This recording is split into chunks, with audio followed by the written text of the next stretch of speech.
You know that sinking feeling when you check your Spotify data and you see a skip rate that just looks way too high? It feels personal, kind of like a verdict, and it feels like the universe is whispering that your song just didn't land quite right. Well, I want to dig into something I mentioned in a video a couple weeks ago. I talked about how high skip rates are one of the strongest negative signals on Spotify, especially skips before 30 seconds. A few people reached out with questions about that idea, and it also made me realize I really didn't go nearly deep enough. So let me offer a thought. Your skip rate isn't a judgment, it's more of a clue. And today we're going to treat it like a mystery that's worth solving. So welcome to a Mythbusters style deep dive into how skip rates actually work and how you can use psychology to turn early exits into full listens. By the end of this video, you're going to understand why people skip, how to fix the problem, and why your music might be way closer to success than you think. Let us start by breaking a few myths that quietly discourage artists everywhere. Myth: a high skip rate means that the song is bad. Reality: a high skip rate usually means the listener expected one thing but got another. Let's start with the core truth. Spotify doesn't judge your music the way that a human does. It doesn't care about your lyrics, your story, your production budget, or how long you spent mixing your snare drum. Spotify only cares about one thing, which is listener behavior. And if people skip your song early, the algorithm reads that as a clear signal. It says, this song didn't connect with this audience. And the more that happens, the more the system pulls your track out of recommendations. It's not personal. It's not emotional. It's just math, basically. Think of it like ordering a slice of pizza, though, and getting a hamburger instead.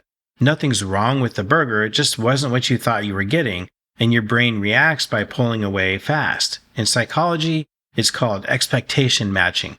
Your brain likes surprises only when they feel like fun. But something feels confusing, and then your brain hits the exit button to feel more comfortable again. And when the brain predicts an experience and the prediction is violated, it creates a cognitive dissonance. The fastest way to resolve that discomfort is to stop the experience, and on Spotify, that means a skip. So, the skip isn't a judgment of quality, it's a mismatch between what the listener thought they were about to hear and what they actually heard. And the more that happens, the more the system pulls your track out of recommendations. The reason early skips matter so much is simple. Spotify just doesn't care about your story or your intentions. Like I said, it cares about behavior. And the first 10 seconds are where that behavior gets shaped. The brain filters incoming information all on its own. And if something doesn't grab focus quickly, the brain saves energy by just ignoring it.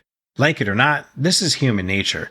And this is why the first 10 seconds really matter so much. They're not about hype, they're really about clarity. The listener needs to understand the world that they're stepping into. So ask yourself, honestly, if someone heard only the first 10 seconds of your song, would they know what kind of experience they're about to have? And if the answer is no, that's where your skip rate is coming from. And there's going to be deeper reasons why people skip too. Myth: a long intro builds atmosphere and makes the song feel more artistic. Reality: a long intro often confuses cold listeners and increases early skips. Let's face it, most of us indie artists assume the worst. We think the skip means that a song is bad, for example, but that's almost never the case. Imagine walking into a room where the lights are dim and no one speaks for like a full minute. You'd probably wonder if you walked into the wrong place. And that's how listeners feel when the intro takes forever to reveal the song's identity. If you don't show the fun part soon enough, people wander away. People's brains form what's called a primacy anchor. The opening moments shape the entire interpretation of what follows. And if the anchor is vague, then the brain loses interest. Most skips happen because of context and not quality. And here are the most common reasons.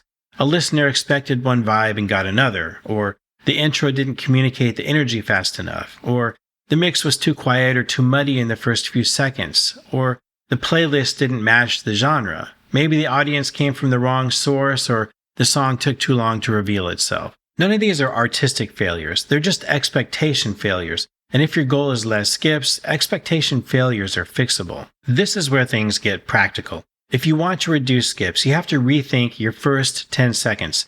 Again, not because listeners are picky, but because their brains are trying to make sense of the sound as fast as possible. And the first 10 seconds are the moment when a listener decides whether to stay in your world. They don't need a chorus, they don't need the full arrangement. Really, they just need clarity. And here's what often triggers skips. The intro being too quiet, or the low end being too muddy, or the transient hits are soft, or the vocal appears too late, or maybe reverb tails blur the rhythm. Here's the deal. The human brain just likes clear shapes. And if the shapes are fuzzy, the brain gets confused and it will shift away. So unclear audio increases cognitive load, and when the brain has to work too hard to decode the sound, it chooses the easier path and just skips. And you can fix this by testing your mix like on phone speakers or your car speakers and front-loading your identity and making sure the opening moments feel emotionally legible. The strongest songs in the algorithmic ecosystem do one thing very well, which is they establish identity immediately. A microhook, a vocal presence, a rhythmic signature, a texture that tells the truth about the rest of the track. If you truly want to take advantage of music psychology, start with a teaser like a vocal snippet or a beat drop by 3 to 7 seconds to spark curiosity and pull focus before the short attention spans wander. Research shows skips spike at structural lows, so vary energy early to avoid habituation and build a quick emotional investment. Now, personally, this approach sometimes bothers me. I feel like as an artist, I gotta make my music exactly to my own vision. And I've personally been doing a combination of things to make sure I keep my artistic integrity all the time. On the one hand, I have some songs where I'm more focused on these strategies, and yes, they tend to get more audience and retention. But I've also started creating ghost bands where I have complete freedom to make songs without a particular structure, and I really don't care about the audience with that music. And these ghost bands have no popularity or audience, but I really enjoy the music, and it gives me the best of both worlds. I recently made a video all about ghost bands, so I'll link that in the description. Now, this isn't about selling out, it's really more about communication. So let's go deeper. Myth. A few early skips ruin your chances. Reality? A small group of loyal listeners can protect your entire release. This is one of the most encouraging truths about Spotify. The algorithm doesn't panic when strangers skip. It pays attention to your core audience first. If 50 people listen past 30 seconds, save the song, and replay it, those signals outweigh hundreds of cold skips. Your warm listeners act like a shield that teaches the algorithm who your real audience is. And let's say your friends help you look good in front of new people. I mean, is there anything wrong with that? Honestly, positive engagement from a defined listener group increases the algorithm's confidence in your track. This is why warming your audience matters. It's not BS. It's a strategy based on science. I used to apply this concept all the time when I'd have public speaking engagements. I got in the habit of planting a couple of people in the audience ahead of time, and I'd always give them the same instructions, which would be, start clapping at particular moments during my speech. Well, when 2 or 3 people start clapping, the entire crowd soon joins in, and as a speaker, my job then was only to pause and allow it to happen and then move on. And again, it's just psychology, and it's just an algorithm.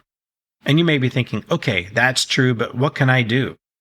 Spotify for Artists doesn't give you the exact skip rate, but it does give you enough clues to give you a pretty clear picture. Also, if your music is on YouTube, then YouTube Studio has even better analytics that clearly showcase retention, or when listeners typically skip your song. And here's what you can do in Spotify for Artists. Check the Music tab, click Releases, click on the specific release or track to open its details page, and look for streams per listener in the stats or overview. It's alongside total streams, listeners, and saves. And one other clue, if you look at the royalty breakdowns and see lots of streams with no payout, it might be from skips. Another thing you can do is just use Submit Hub to get feedback about your song. You can literally post a song and ask people to evaluate these things. Would people skip before the vocal enters? And would they skip during the intro? And would they skip after a transition that feels misleading? I mean, you can't fix what you can't see. Each pattern points to a specific issue. If the intro is the problem, then tighten it. And if the transition is the problem, then smooth it. And if the playlist context is the problem, well, adjust your targeting. That isn't guesswork, it's just diagnosis. Okay, so that was a lot to think about. Let's bust another myth and keep things moving. Myth. Longer songs feel more satisfying and therefore they perform better. Reality? Shorter songs often get skipped less because they demand way less commitment. Here's another human nature truth. People like finishing things. A shorter song is easier to finish. Psychologically, this aligns with our short attention spans. A 2-minute song has fewer opportunities for boredom. It has fewer structural risks, and it has a higher completion rate. Don't believe me? Go get some unbiased feedback from Submit Hub or Reddit. And completion rate is a positive signal for the Spotify algorithm. It doesn't mean every song has to be short, it just means you should understand the trade-offs. So we've been talking about music psychology a lot in this video, and we've covered a ton of ground. And I think it's going to be helpful to give a rundown in simple terms for exactly what you can do to make it all work for you. So first, reveal your identity quickly. The brain wants to know what world that is entering. So use a micro hook early. That's just a small rhythmic or melodic signature that captures attention. And second, keep the mix clear in the opening. The brain prefers clean shapes over muddy ones. In other words, match the listener's expectation. And if the vibe shifts, guide them gently. And third, warm your audience before the release. Positive signals from your core fans stabilize your data. These aren't hacks, they're just psychological truths about how humans process sound. Okay then, how and when do you warm your audience? Well, in the weeks leading up to release day, launch a pre-save campaign on Spotify for Artists and prime warm fans and build early momentum, because psychologically, pre-saves create commitment and they turn fans into active advocates who fully stream on release day. Pitch playlists early also.